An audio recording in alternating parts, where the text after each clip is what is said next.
Pugh. That'll do it! That will do it! Pugh for Bournemouth!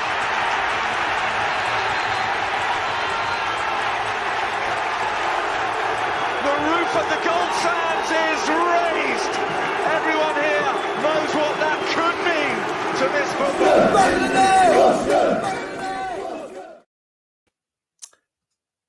Hello, Happy New Year and welcome to the Press Pass here on Back of the Net, where we review AFC Bournemouth's first half of the season in the company of some esteemed journalistic maestros.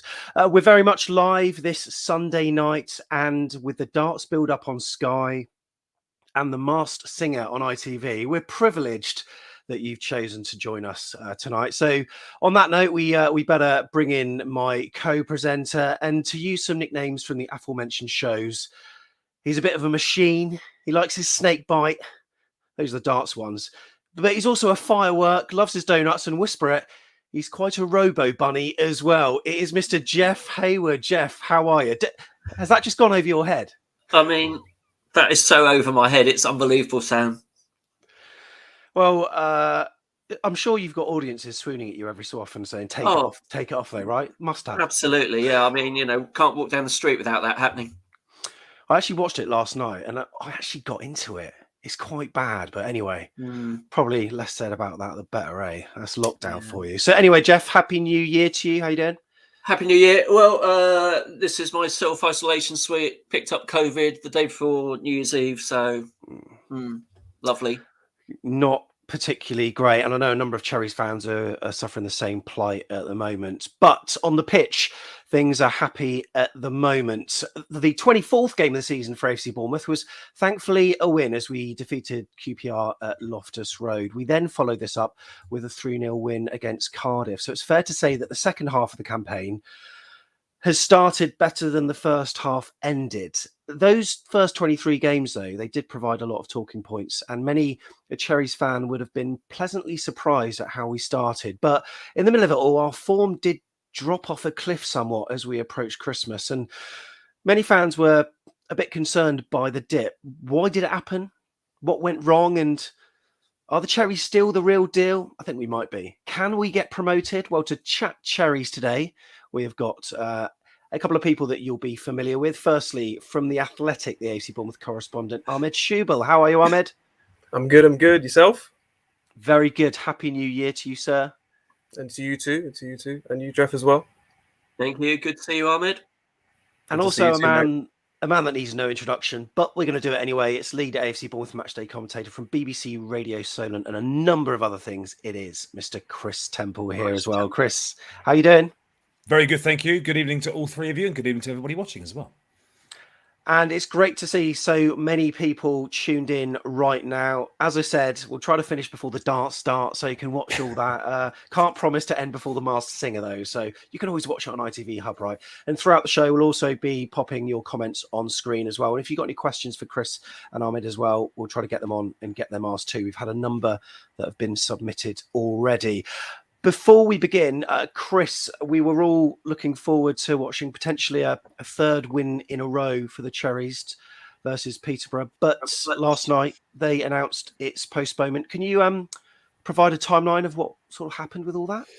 The timeline is, Sam, that I saw the email and the tweets about the same time you did, to be honest with you. So in terms of what's actually gone on behind the scenes, I know pretty much as you on this one. Obviously, it did sort of come from nowhere, didn't it? Because, we're talking about a couple of days after a game when everybody played and everybody seemed fine and the way they played, you wouldn't think anybody, presumably now we've got to think that people were playing with COVID because there were no match day tests, and it was something that was done, changed, wasn't it, in the couple of days surrounding that game, that the EFL suddenly changed their procedure after that late Blackburn Hull postponement to say no match day testing. So the players, as far as I gather, weren't tested on match day.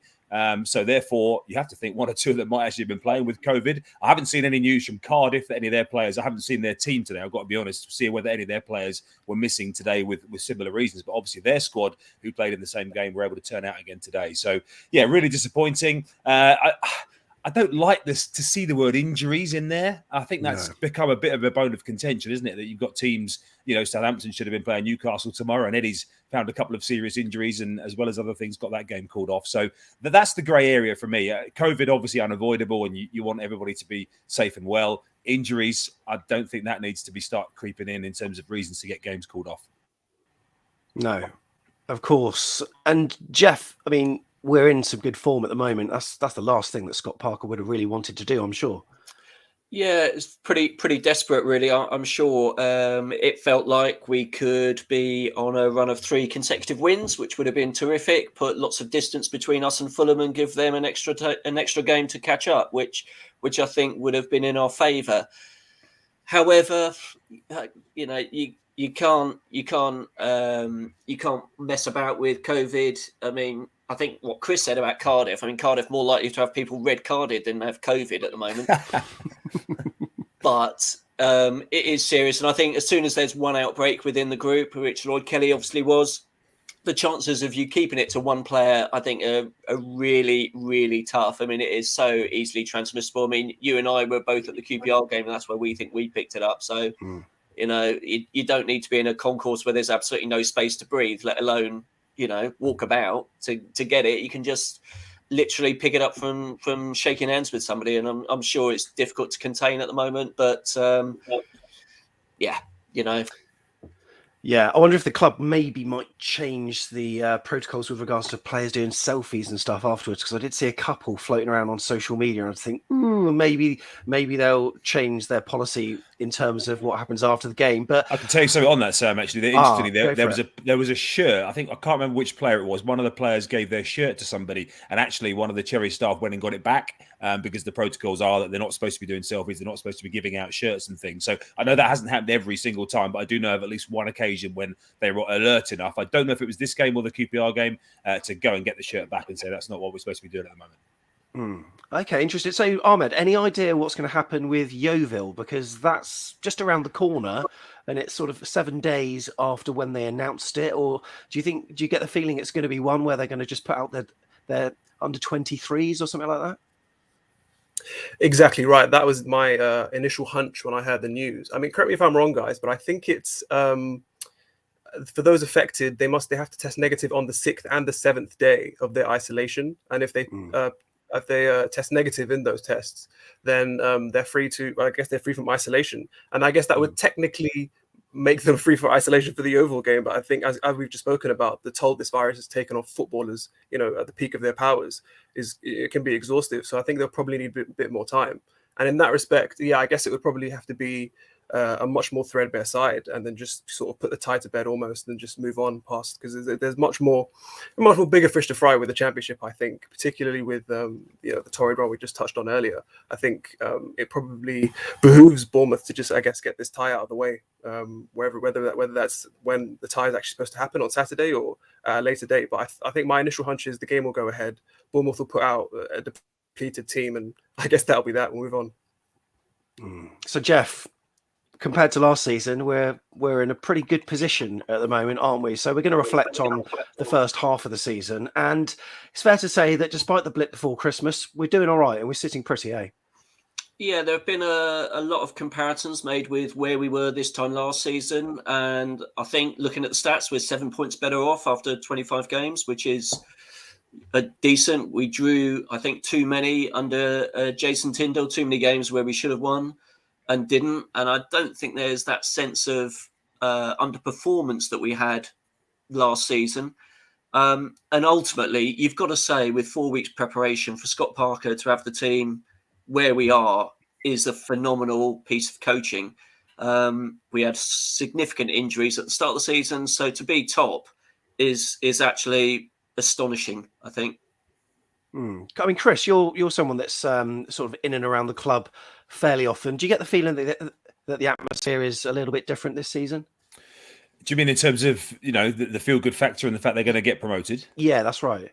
I think so. I think as Jeff says, the injuries haven't helped in the last. And we have to remember the team that Scott Parker had at the start of the season. Let's not forget that first 5 or 6 games when, we joke about me taking my boots, Willow taking our boots. We nearly were. You look at the bench, there was no appearances hardly between the substitutes that were sitting. I remember the game at Forest, I think it was. There was about 2 league appearances between the whole bench. So I think people also quickly forget how well, and you said, Jeff, about the turnaround of 4 weeks and getting everybody together and moving in the right direction. Literally throwing a jigsaw together and shaking up the box and hoping it came out in some sort of, order to win those first few games. So I think that's even more remarkable. But yeah, around the camp, I think at the moment when everybody's fit, they realise they have got, the best, or certainly with Fulham, the 2 best squads in the Championship. And all being well, they are the 2 teams who appear, although Blackburn have just thrown a little bit of a spanner in the works, but whether their momentum can continue, I'm sure we'll talk about later. But yeah, I think the belief is there that with everybody and with, Ethan Laird as the Athletic, quite rightly and sort of scooped today, and with, probably 2 or 3 more hopefully to come during this window as well, and maybe 1 or 2 going out. The squad is going to be looking, I think, particularly strong going into the second half of the season now. Brilliant stuff. Well, the second half of the campaign, Ahmed, it started a bit like the first half did, really positively. And at the start of the season, I must admit, I didn't really know what to expect from the campaign, but here we are sitting top of the league, and it's certainly a decent, position for us to be in. Would you say that the team has performed to your expectations or maybe above them so far this season? Oh, that's a tricky one. I think, obviously, initially, as you guys touched on, particularly that squad against West Brom with the first game of the season, I think it was a bench made up entirely of academy graduates. I don't think any of whom had any real championship experience. So I guess at the beginning of the season, my expectations were completely blown out of the water because, the team had started so well. You had the likes of Zamora and Anthony coming in, and they sort of seemed to hit the ground running immediately in championship football and men's football, which is, completely unheard of.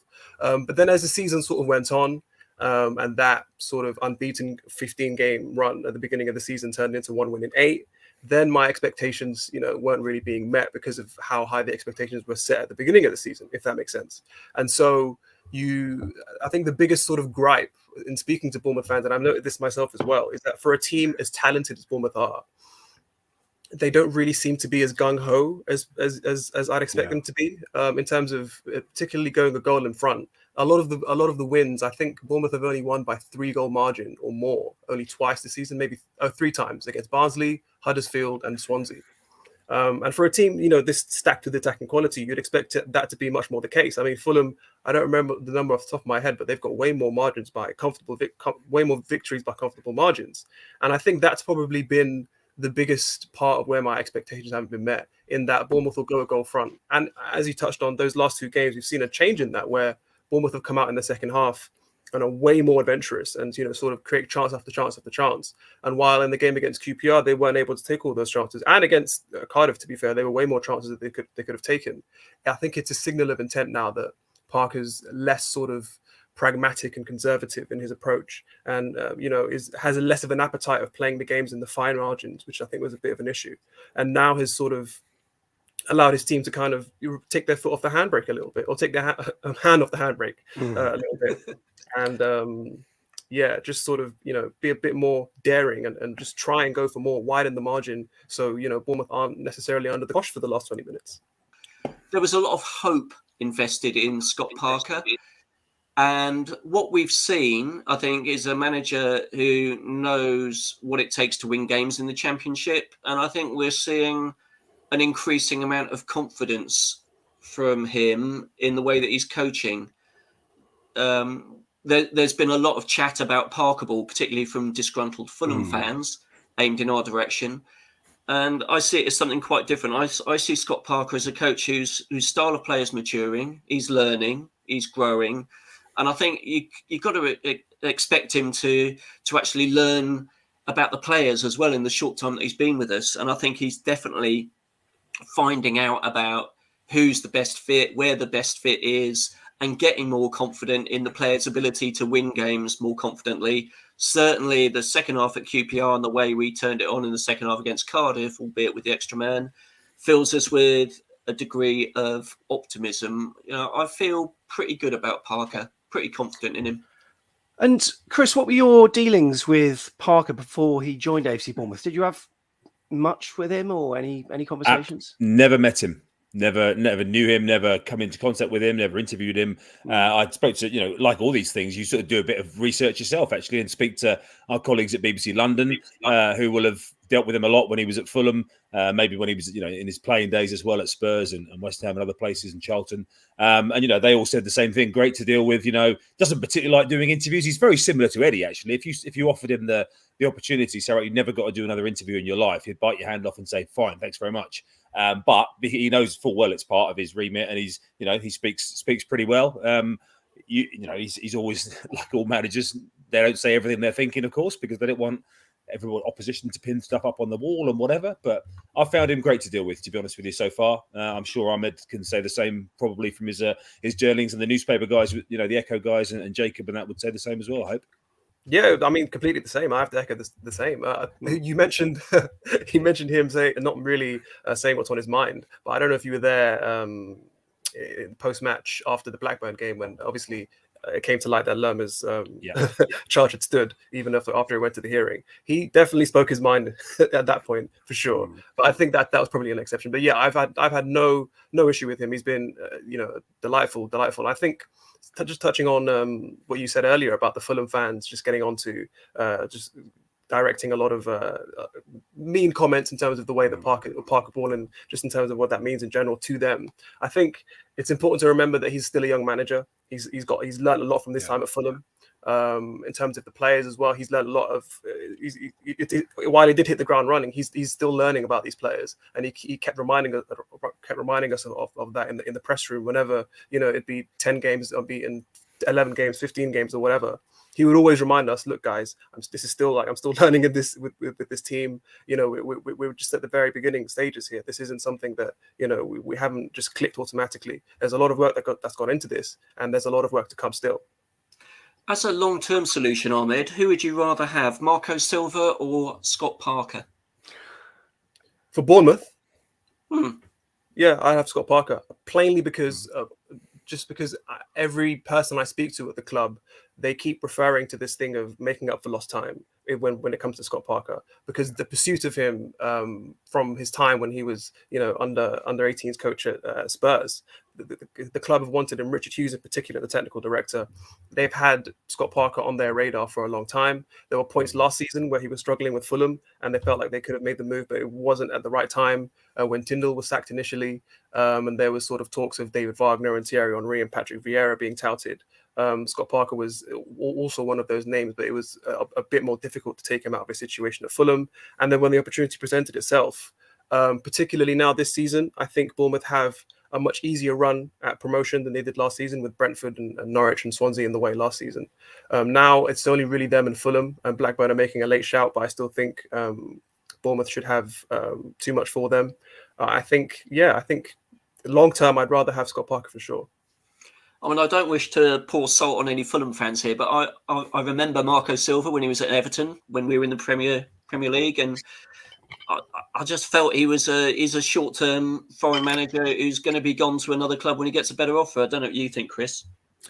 Yeah, I mean, again, I've particularly watched a lot of Marco Silva's teams apart from when they've been up against Bournemouth, to be honest with you. But if you think of, just going back to sort of turn it around to Scott Parker, you think of the hunger that's going to be in him in terms of having taken a team out of the Championship. Okay, he's ticked that box, but he couldn't keep a team in the Premier League. So the hunger for him to tear off that Fulham page, obviously I think a few things were going on behind the scenes, and this was a perfect time for him to restart, if you like. And it was all talked about a long-term project, wasn't it, at Bournemouth? And that was what everybody was buying into. So the hunger with him, if he can get Bournemouth up, fair enough. That's the second time. And to get two teams out of the Championship in 2 full seasons as a manager is a pretty impressive achievement, whatever financial backing you have.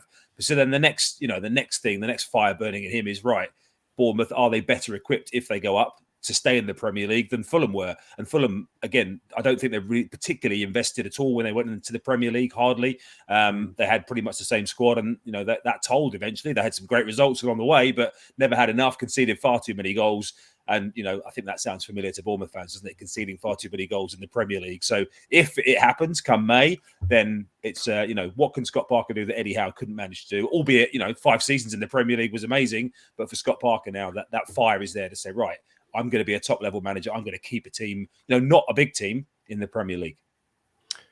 Yeah. So he seems to be a little bit, I mean, to me, he seems to be a little bit like Mr. Howe in terms of not letting himself get too high and also too low as well. And I think this is sort of reflected, Ahmed, by his steady and controlled style of football that we seem to have adopted.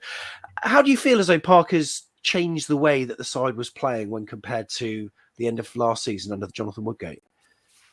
Like I said, there's more of an appetite for fighting those games in fine margins, which I guess makes things a little bit more volatile because, if the margins are so fine, then those momentum shifts, it doesn't take much to swing the game in one team's favor or out of Bournemouth's favor or whatever.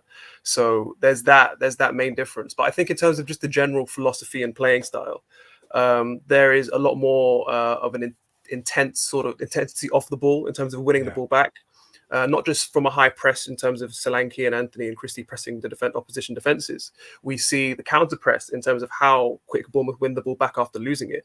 And we saw shades of that. Obviously, Cardiff had 10 men for almost half of the game. So, that entire second half, they were literally pinned back in their own box. But in games gone by, like the game at Bristol City, for example, that was probably the most suffocating that I've seen Bournemouth play in a very long time. And there have been so many of those performances where an opposition midfielder or defender will try and play out the ball, and then they'll just converge on them. It's almost like Parker described it as like having a hive mind, as if they're all operating with one brain. It's almost like playing a computer game or FIFA. I don't know how often you guys play those games, but it's basically like just having one player essentially control 5 or 6, and they'll just converge, win the ball back, recycle it, and they'll go again.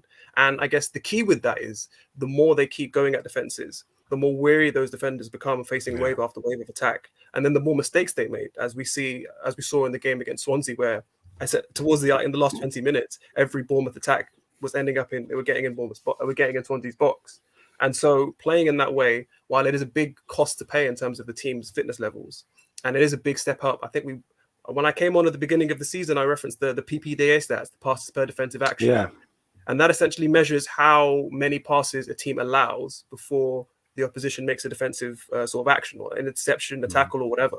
And Bournemouth's they're not really at the top anymore. They've dropped off in this recent run, but they're still up in above the top sort of 4, top 3, top 4. And they're still maintaining those high levels of intensity, even in that poor run we mentioned earlier. So it's more intense. There's more of an emphasis on suffocating the opposition, and definitely sort of those rotations out wide as well. There's so much to it, and there's almost like it feels like Parker handed out almost like a manual or like a philosophy of his book he's been writing over the summer, and he handed it out to all the players because they understand it and they understood it to a T. Even when we see like sort of Davis come in for Zamora at times, he understood the left back role so well, and it's just that understanding of what they need to do is also there. I think that's a testament to his coaching. Do you think, Kris, that level of fitness requires a different approach to the coaching? And have you seen any changes to the coaching that's going on?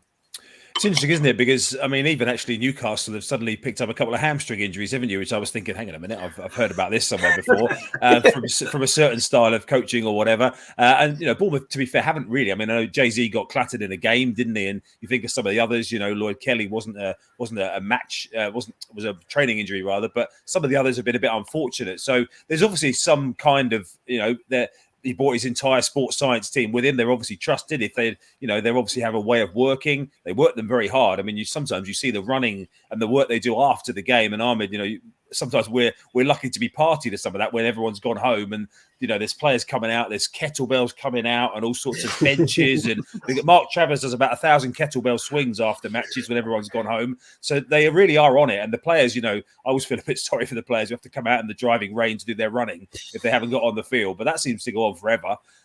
So yeah, they're obviously, they're finely tuned athletes, but there's obviously a way of training them, which is getting them to peak fitness. And they don't never really look tired in games. I can't think of many games this season, and you guys might remember off the top of your head, but I can't think of many games when we say that Bournemouth look tired, they look shot, they're gone. You say it about opposition, you don't really ever see Phil Billings stop pressing, Jefferson Lerma covering the ground, Jay-Z up and down, Jack Stacey up and down. You never see it sort of wane at all, do you? No, you don't but you do see sometimes mistakes, but not not the sort of lethargy that you're referring to. Never do you see that. And No. really interesting. And you'd think that pressing style would maybe show that in the sort of later stages of the game, maybe they'd start flagging. The only stat that maybe would back that up is the fact that most of the goals that we've conceded seem to be in the second half, which maybe there's a case for it. I don't quite know, but is that mental fatigue? Do you think? Do you think that's a mental fatigue of the? It could, of that intense style that does, rather than the running and the actual the mechanics of doing it all. Sometimes it's the brain power it takes, isn't it? And maybe that's the reason in the second half, because they're not always late goals, are they? There's that 50 to 60 minute period is quite a costly one for Bournemouth. Weirdly, I was looking at a stat actually, Kris, that said it was like 30% or something of the goals we conceded in that 10-minute spell between 50 and 60 minutes or something like that. So yeah, really interesting you said that. Sorry, Jeff. That's also struck me as a bit of a mentality issue, that we sort of switch from being aggressive, attacking, to being cautious, and sometimes that's mirrored with the substitutions. But what that does to the team mindset, I think, is also it says, we're not going forward, we're going to just protect what we've got. And that just makes you more vulnerable, I think, when you start doing that.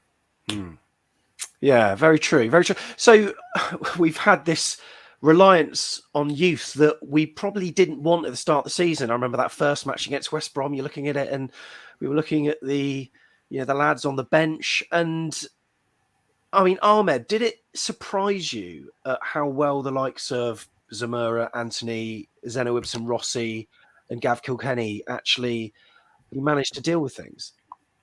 Yeah, it surprised me immensely. I mean, I'll be honest, I think they surprised everyone. I remember first asking Parker about what he thought of Ibsen-Rossi, and he was like, I hadn't met him, I didn't know who he was on the first day of training. And then they did this, I forget how long it was, I think it might have been a 1600 meter run, just initially in pre-season, just the sorts of kind of the lovely fitness that the players sort of enjoy doing in the middle of the summer. And he was initially just caught by how far ahead of the pack that Ibsen-Rossi was in terms of that running, and immediately was like, yeah, this is someone who I wanted this squad, who I want to be in my plans. So yeah, I think just in terms of, I think it's not just the quality of player that they are, it's just the tenacity that they brought into with Parker, and I think just their general level of commitment. They never shy away. I rewatched the Cardiff game, and I was just struck by how much Zamora demanded the ball in dangerous areas, and the bravery of him from even central areas, a position where positions of the pitch where you'd see Billing and Lerma and Cook, some of the best ball players in the team, pick up the ball, and he was absolutely demanding the ball from Kelly and the rest of them from very dangerous areas, driving Bournemouth forward, and he just had so much thrust to his game. And this is for a player, this is his first championship season. I know I have to keep saying that because it's just remarkable. Sometimes I don't believe it myself, but just the way that the likes of him, Anthony, Ibsen-Rossi, Kilkenny as well is worth a mention. The way they've all come in and just, they're keeping real experienced professionals out of the team at times. And they're really making, Scott Parker's decisions very difficult in terms of, sometimes I think Kilkenny and Pearson and Rodgers aren't even making the squad, such as the depth of that Parker has to choose from. So I think they're really holding their own really well. I think that across a 46 game championship season, and in this season particularly, there are going to be injuries and COVID and all the rest of it. So there'll be ample opportunities for them all to come in and force their way into Parker's plans. And I think they've all done tremendously well. I think Kilkenny's definitely worth a mention, Ahmed. I think you're right to pick him out there because he didn't make the squad for the Cardiff game, and that was on merit. He wasn't injured or ill or anything. He just wasn't selected, and he was probably the standout player in the Middlesbrough game, wasn't he? The away game where, to be honest, it wasn't a great performance overall. Apart from the first half chances, once they went, the second half faded away. But he's one of the. I think he's come on quite a bit this season because he would always be one of those guys who would play in the League Cup, and then you wouldn't see him again for maybe the whole season. Sometimes he wouldn't even be on the bench. His problem is, and it's such an easy, lazy observation, but his problem is still that he's lightweight physically.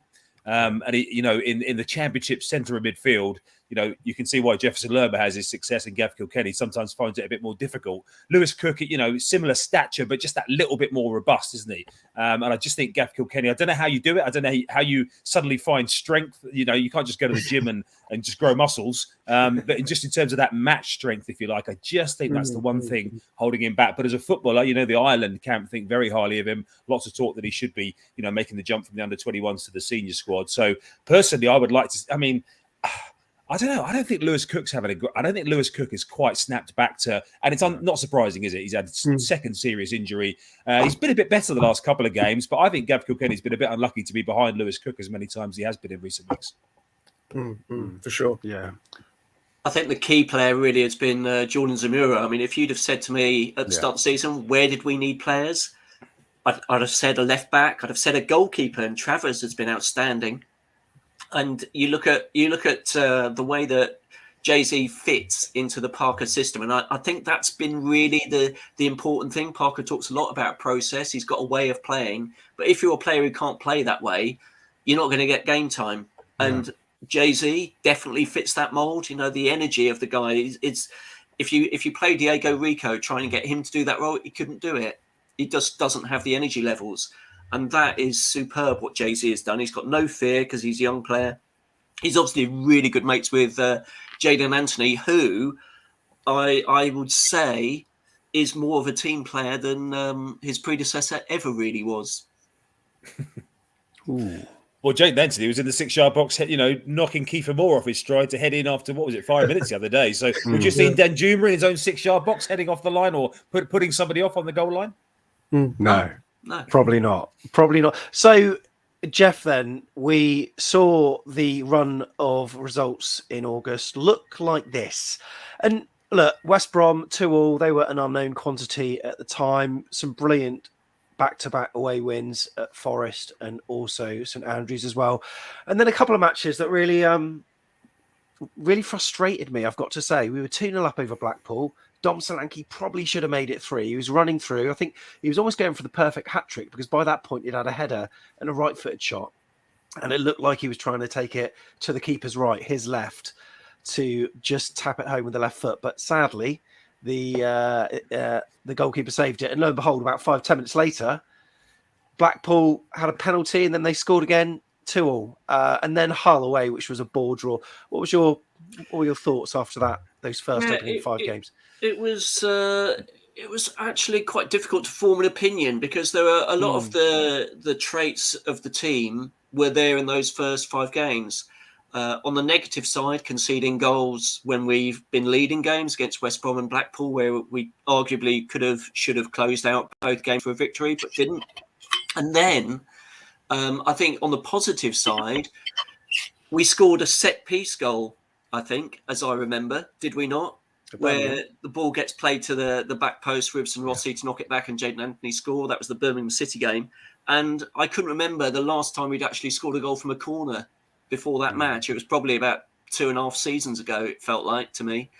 And you saw some really nice positives in the way that we were playing, particularly when we were on top. You know, lots of energy from the fullbacks, lots of underlapping and overlapping, really good combinations. But at the same time, you felt, are we going to be ruthless enough when teams pack the defence as they did at Hull? Or are we going to be clinical enough, should be scoring 3 when we're only scoring 2 as we did against Blackpool? And I think we've still got some of those issues perhaps today. And you could definitely see it in those first 5 games. Not sure what you think, Ahmed. Yeah, I definitely echo your sentiments there in terms of it being a bit difficult to be a bit too harsh, even though those results don't look the greatest. I think what's more important is the process and how the team plays, when they're behind, when they're on top, how they handle sort of the different fluxes of pressure in the game. I think it's also, there are still a lot of injuries and illnesses and just absences in general in those first 5 games. It took a while for the team to look anything like, full strength like it does now. And I still think, obviously, as you touched on earlier, Parker was still finding, his favorite 11 to play in his system, and still making subtle tweaks here and there. So yeah, I think it's not the best, obviously, sequence of games. I think it was just 2 wins out of the 5. But at the same time, I think the process showed, and I think we'll see from the next 5 games and the 5 games after that Bournemouth went on leaps and bounds after that. So I think it was just the beginning of, just bubbling along, and then boom, I guess 15 games unbeaten. Yeah, now these were the matches that followed in September. And look, despite the very good results, I mean, 3-0 over Barnsley was fairly convincing. I've got to say, Kris, that Some supporters thought that a few of those results were a little bit fortuitous. For instance, the home win against Luton, where in the early stages of the match, the striker inexplicably hit it over the bar from practically inside the goal. No idea how he did that. And also the QPR game, I remember Travers with a fingertip save to keep it 2-1 and to earn us the 3 points. Did you share the feeling that there was a little bit of luck with those early results or not so much? I actually missed the Barnsley, QPR and Cardiff games. I wasn't at any of those, but having obviously seen the highlights and things, you're right about the QPR game. I remember watching highlights of that and thinking Bournemouth were hanging on a little bit at the end of that one. Cardiff game away wasn't a classic by all accounts. Phil Billing got the goal. But I think when you're on that run, and don't forget by this time, Gary Cahill's come in, things are looking a little bit more defensively solid. Obviously Dom Solanke is just starting to click into his stride as well. So you do find that when you're on that little bit of positive momentum, again, it's a cliche, but things like, Adebayo missing an open goal for Luton, those things start to go in your favour a little bit. And it was just enabling maybe the positive, I guess, the surprise, if you like, of the fact that they got through that first month unscathed. I was just checking the bench for the Forest game on my phone there, actually, with the likes of Sadie and Mariah Welsh and Brennan Camp and all those guys on the bench, even for the Forest game, a couple of games into the season. So, yeah, by the time you get to September and things, Scott Parker's had a little bit of time, at least in the building, then maybe they deserve that little bit of luck for what they've gone through in the first few weeks. But the Peterborough game at the bottom of that list, let me tell you, that was a stinker. I was back for that one. That was another bore 0-0 draw. Yeah. What would you say, guys, has been the impact of two of the signings that came in quite late into the squad? A certain Ryan Christie and Gary Cahill. Chris? Immense. Absolutely. Ahmed, you go. Sorry, I started already. You go, Ahmed. Absolutely immense. I mean, obviously, David Brooks missing out was always going to be a tough blow, but I think Christie's come in and he's probably out of everyone else in the squad, because, I mean, this Parker's philosophy would have been new to everyone, but I think he's probably taken to it the quickest. We're still yet to see. I think Robbie Brady's only started a game since coming, and he joined quite a while ago. So it's just, he was always willing to, Parker. You got the feeling that Parker always just wanted to stick him in because he just always knew he was ready. And I think that just is testament to his level of commitment, the technical quality he has on the ball, his ability to play out wide and in midfield. He's a versatile player. And not versatile in the sense that you can put him there and he'll do a job, but it's versatile in the sense that he will give you a very good performance in pretty much most positions in just any kind of attacking role. So yeah, I think he's done particularly well. And Gary Cahill as well. I initially thought, I'll be honest, my initial assessment of Gary Cahill's signing I wasn't as excited about him as I was Ryan Christie, I'll be honest, because coming from Roy Hodgson's Crystal Palace, I had a look at his passing stats, had a look at just Crystal Palace's defending passing stats in general, and it looked to be night and day from what I'd expect Parker to want him to do. And I was right in the respect that it is night and day, but I kind of forgot that this is Gary Cahill. He's won a Champions League, and he is, I think, a former England international, and he's a decorated defender, and he's capable of playing in many different systems. And so he's come in, and while many would say that him and Lloyd Kelly are like chalk and cheese, and that Kelly is a very physical in terms of the athletic centre back, left-footed, can ping a pass, and many thought that almost the complete opposite of that was Gary Cahill. But I guess opposites not attract, but I guess they're sort of their distinct skill sets definitely complement each other very well. And where you have someone like Cahill, whose anticipation is his greatest strength, you have someone sweeping in behind in Kelly who can pick up those in case someone gets in behind and can chase with his outrageous recovery pace. So I guess, you do have, I think that's definitely something that Scott Parker must have noticed beforehand and thought they were definitely going to complement each other well. And it's just, it's proven. I mean, the defensive stats on that unbeaten run since Cahill was in the team were absolutely immense in terms of shots faced, expected goals against, shots on target faced, goals conceded. I think Bournemouth's record is still decent, but in and along that run when Cahill first came into the team, he hit the ground running absolutely. So whilst the results in September, some fans might have seen them as fortuitous, Chris, I mean, it's fair to say in October, if there is luck, we were riding the wave, but some of those performances there, Bristol City was one of the most dominant performances I've seen, and 2-0, seriously, I mean, it could have been 6 or maybe 7. I think you just about managed to get into the stadium, did you, in time? Bristol City was my first appearance on your vlog while I was waiting outside for a taxi to deliver our replacement equipment. As our equipment failed. I think I sat down in my seat with the replacement equipment as the whistle went for the start of the game. So that wasn't great. But yeah, that is you're right. That could have been 6 or 7. The Sheffield United game, of course, was the first time they'd really been posed a question about falling behind. Wow, yeah. And answered it superbly well against a good team. And I'm actually quite surprised Sheffield United are not higher up the table. They've obviously been a little bit in and out since then. I've expected them to surge out of mid-table. They haven't done it. They're still down there at the moment. Stoke away, you can't beat winning at Stoke, can you? Particularly on a grim Tuesday night or Wednesday night, whatever night it was. And also you can't beat winning at Reading either, can you? To be honest with you. And again, that was a great night, great performance. Terrible shirt numbers. Have I ever mentioned the shirt numbers? I don't know if you have. I don't think I've ever mentioned that. But when you look at that list there, that's a great month, isn't it? And that's the type of month where the Championship are now looking and going, okay, Bournemouth, serious contenders. I think there was a period in that run where we as Bournemouth fans were dreaming of what Arsenal did as the Invincibles, thinking, you can beat us. We were playing so much better than any opposition. And it just felt that the chemistry and the team had completely bought into the process, whatever the process is. And I just felt, particularly when we beat Reading, not one of our most fortunate grounds as it was last season, that we were unstoppable. I remember having the stat at the Reading game that it was Reading's record of 106 points, I think, isn't it? That Bournemouth were, gunning for at that point. Obviously, that's slipped away now, and we were all getting a bit excited at that point. But that tells you the kind of sort of belief and positivity that was around at that time. And then on to November, then Ahmed, and my goodness me, it all started to go slightly wrong. Although there was that 4-0 Swansea City win, which was fantastic, but we did get our first loss at home. That was Preston, and then the Derby County 3-2. We did retake the lead at 1-1. We scored to make it 2-1, didn't we? Dom Solanke scoring, and then sadly. It all went a bit Pete Tong, and then a couple of draws. I won't go on to December yet. We might not want to look at that, but it was starting to unravel a little bit. What do you think was sort of what went wrong in those games, Ahmed, or are there just just a myriad of factors to really explain in one soundbite? Yeah, that's the £1 million question. I've been racking my brain over this for a while, but I think it probably has a bit to do with the absences. There were a bit few absences there. I'm not sure if it was there or December, but there were beginning to be a few. I think with Lloyd Kelly being out and Jordan Zamora being out with his knock as well. I think he got that knock at Reading, or may have been. No, I'm not sure. But yeah, it was just. I think it's also a case of Bournemouth have.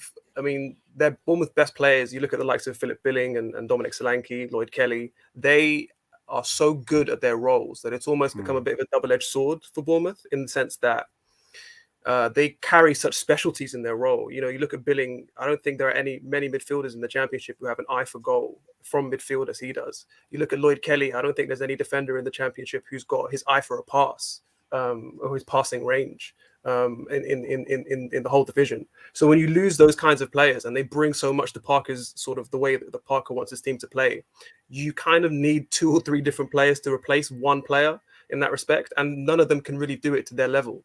And you're kind of having to. So I guess we'll touch on it more. It probably that unfolded a bit more in December, where we saw a sort of a diversion from Parker's 4-3-3 to a 3-5-2 against Coventry, and a sort of a 4-4-2 diamond against Fulham, where Parker sort of had to deviate from his preferred formation in order to, I guess, stop fires in other parts of the pitch. When you lose someone like Kelly, progressing the ball is going to be a bit of an issue.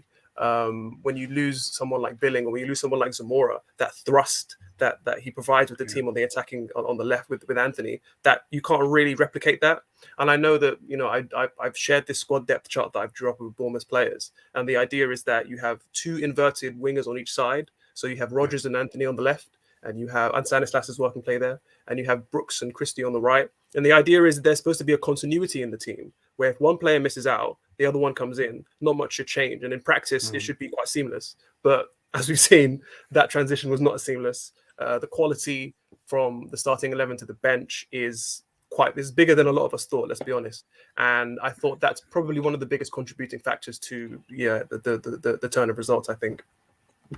And that's where. Sorry, Jeff, go on. No, I was just going to say. I think we started to lose a little bit of that luck that we'd had early on in the season. If you think about that Derby game, Stacey makes 2 decisions that are poor decisions, and we don't get out of jail with those 2, whereas we would have done earlier in the season. And I'm not sure what you think, Kris, but Preston strike me. Well, they must be like how Chelsea view us in the Premier League. No, we never want to play them. No, for no great reason either. I mean, they're sort of, with the greatest respect to the mid-table fodder, really, aren't they? I mean, they're never the sort of team you'd be thinking, oh, it's Preston, apart from the fact they always win at Bournemouth. But just going back to what Ahmed was saying there about squad depth, I mean, that's one thing where I think this window is quite important, because Scott Parker has now had half a season to work out who he doesn't fancy and who on his bench are on the bench really just to fill the spots, and actually would he want to start them? And I think there's 2 or 3 on the bench regularly who probably doesn't really want to start. And we saw it when the injuries came along, as Ahmed quite rightly says, that actually the depth probably isn't quite there to operate at the level that Scott Parker wants them to operate at. And that's why I think, even though there's good numbers in the squad, when you think of Kilkenny, Brady, a couple of others who slipped my mind weren't even in the squad for Cardiff, there are numbers there. There's 20, 21, 22 players, but are there 16 starters? And I think at the moment, probably not. It's probably 13.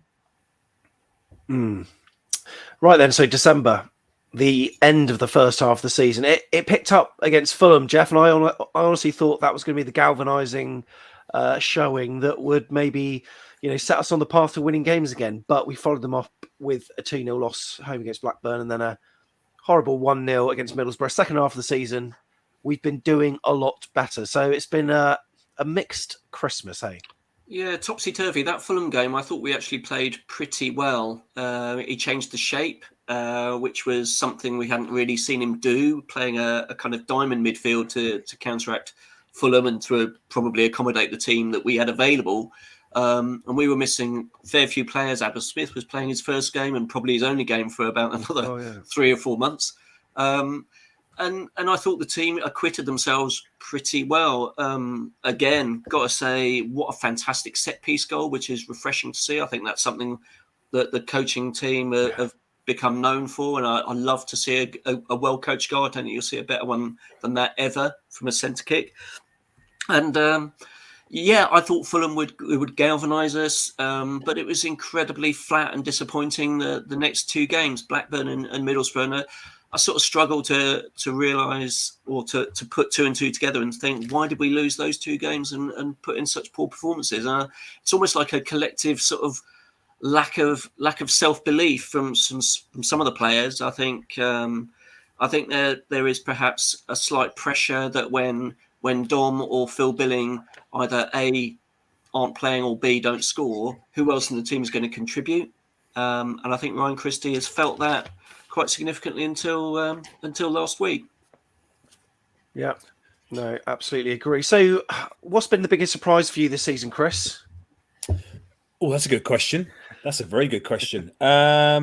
The biggest surprise, I think, probably Phil Billing's been the biggest surprise this season in such a good way. And we know that on his day he could be effective, but he didn't always have his day, did he? He didn't always look like he was, he wanted to be involved. Didn't look like he was given 100%. I know he won't be watching this. His dad might be, but it just an outward perception. He's that kind of guy, isn't he? Just that sort of languid, relaxed kind of guy. That sometimes it can be misconceived that he's not giving his all. But this year, there's been 1 or 2 games where recently, he was complaining of sore knees, wasn't he? I think the Middlesbrough away game a couple of games ago, he didn't look right and he didn't look involved. But then the other day, he was absolutely huge against Cardiff, massive.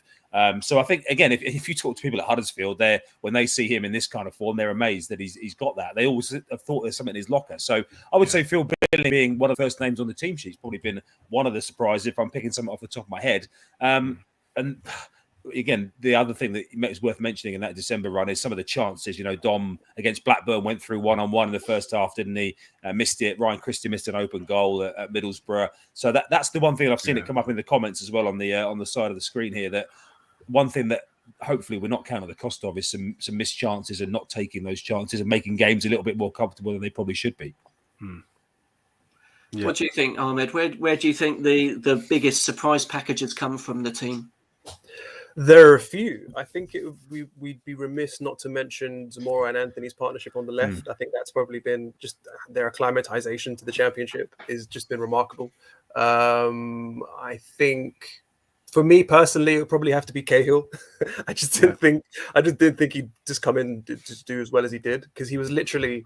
I don't want to blow his trumpet too hard, But I think he looked a bit like Virgil van Dijk at times, just in terms of. I remember there was, I forget which game it was. It might have been a game against Cardiff where Bournemouth were a little bit under the cosh. The first game against Cardiff, and the ball just rocketed in the air, and it was coming over Cahill's shoulder, and he just touched it down. Oh yeah, with an amazing touch, and I was just like, can this guy do no wrong?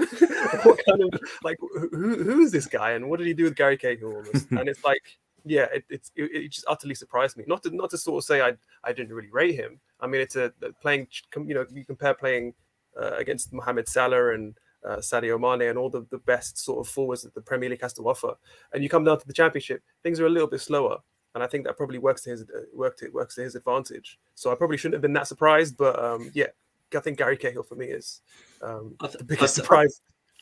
I don't think we should perhaps not mention a certain centre forward, all round player who is astonishing this season. I think.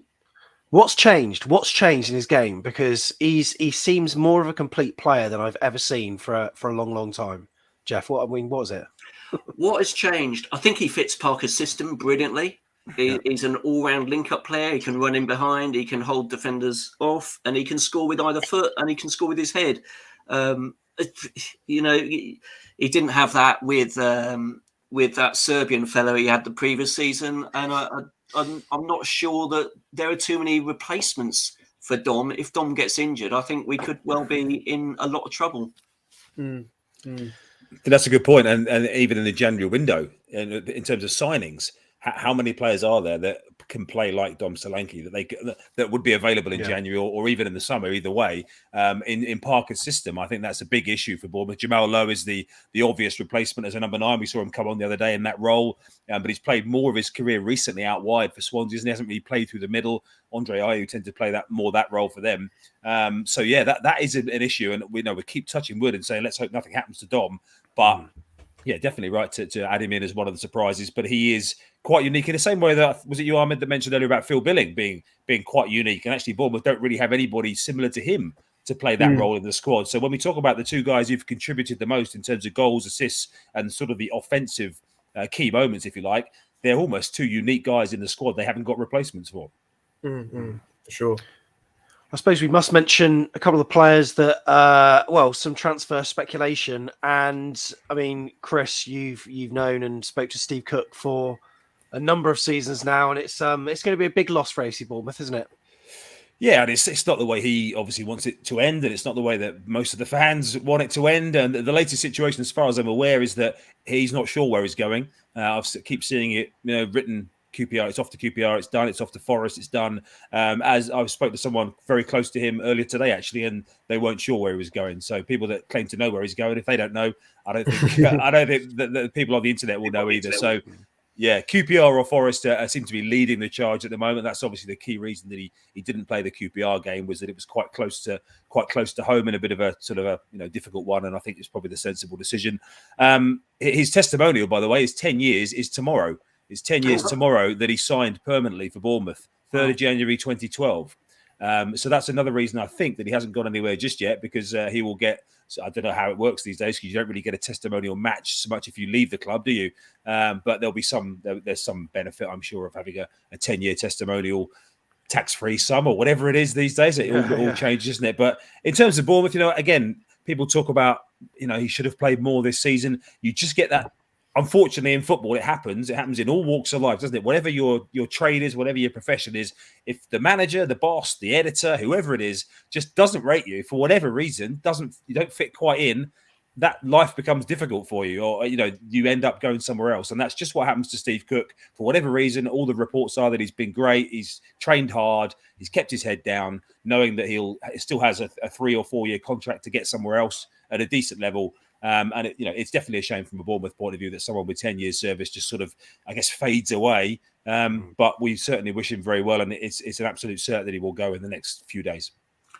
It struck me that what Parker wants to do is build and shape the team around Kelly as the captain, and that's fundamentally part of the reason why you can't have Steve Cook in the same team, because he was the captain for so many years and doesn't then really fit that kind of building a team around somebody new. And I feel sorry for Steve Cook, because he's been a legend, and I think any of us who saw that defensive display at Fulham You can't forget that.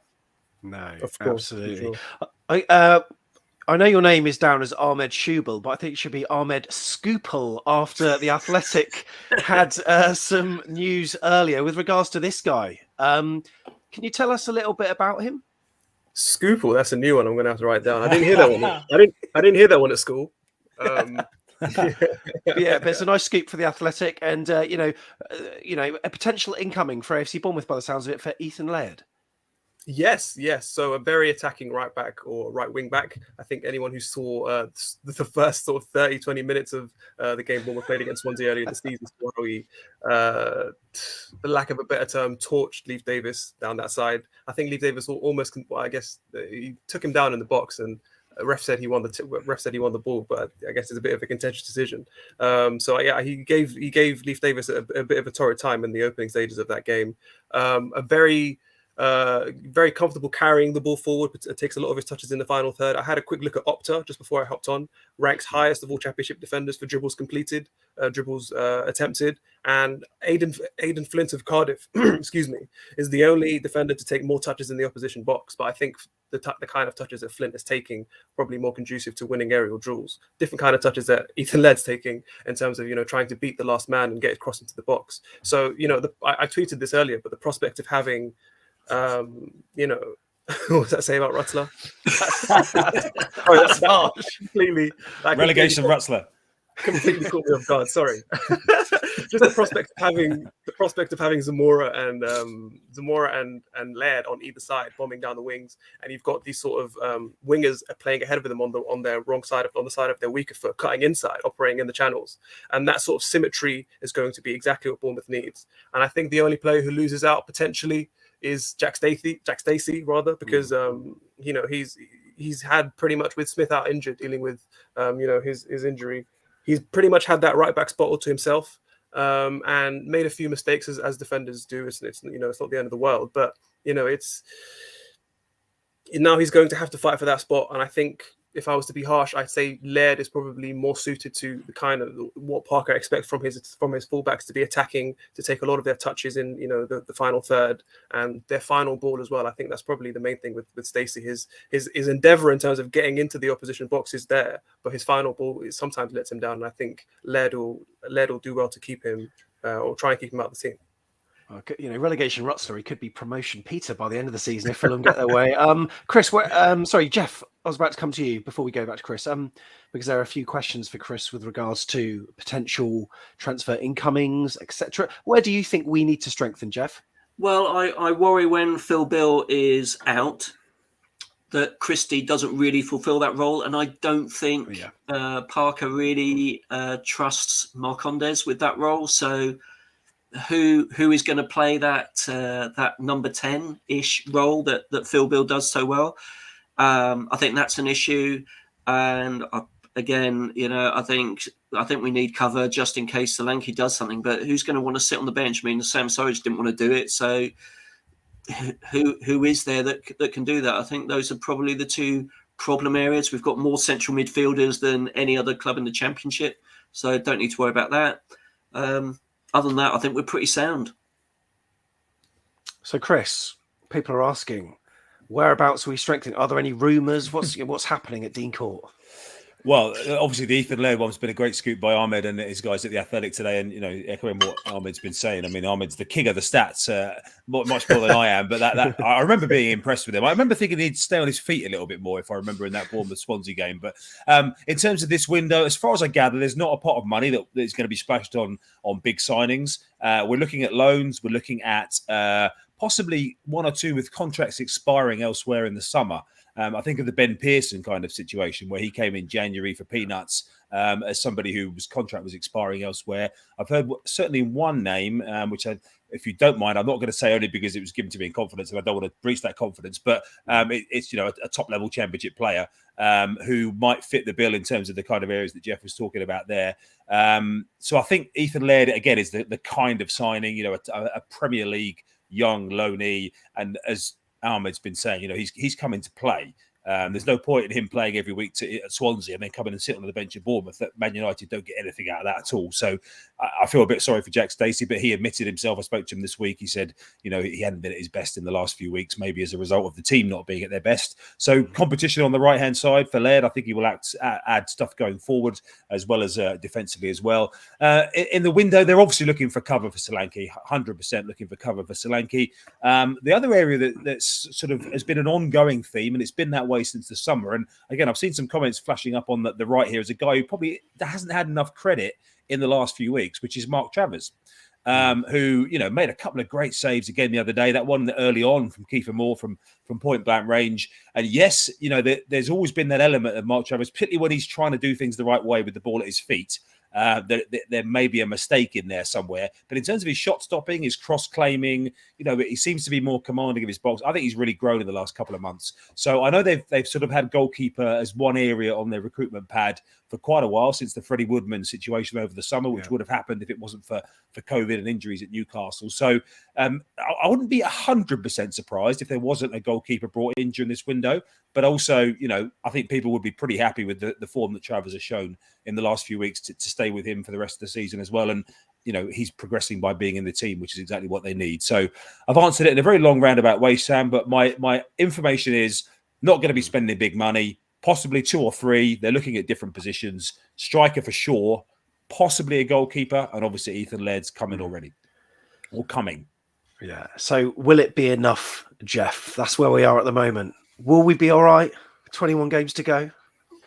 Do you know? I think we will be. I think Blackburn are good. They've probably been the best team that I've seen this season from the opposition. I think they are really well organised and very, very good, and hard to understand how Fulham put 7 past them, albeit they were down to 10 men for much of that game.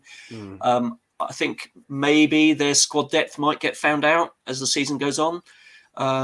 In which case, I would say it's us and Fulham. I think West Brom are not as good as perhaps pundits would like them to be. They seem to get a lot of coverage and a lot of praise, and the coach obviously attracts a lot of interest, but I don't think they're all that. Frankly, they don't score enough goals for me. Of the rest... Did you say Fulham don't score enough goals? Jeff? No. I meant West Brom. West Brom. Sorry, I thought you said Fulham. Sorry. I think Fulham will be fine to be going up with us. I think of the others, I think Middlesbrough are better under Wilder. And I think Sheffield United, now they've offloaded Djukanovic, I think they'll probably make a bit of a surge. So don't write them off yet for a playoff place. And Ahmed, do you share Jeff's sentiment? Are the Cherries going up? You're going to make me say it? Yeah, why not? Yeah, go on, cause. Nah, you never. This is the Championship, man. They say in the Premier League anyone can beat anyone, but that's even more true in the Championship. I don't really like using words like winnable. It's the last few games. We just looked at that December run. There were a lot of quote unquote winnable games in there. You just never know. I'd like to think so, but promotion, automatic. I don't know. We'll see. But I'm hesitant. I'm hesitant still. Excellent. Right, Jeff, we're going to close it up there. Any closing comments?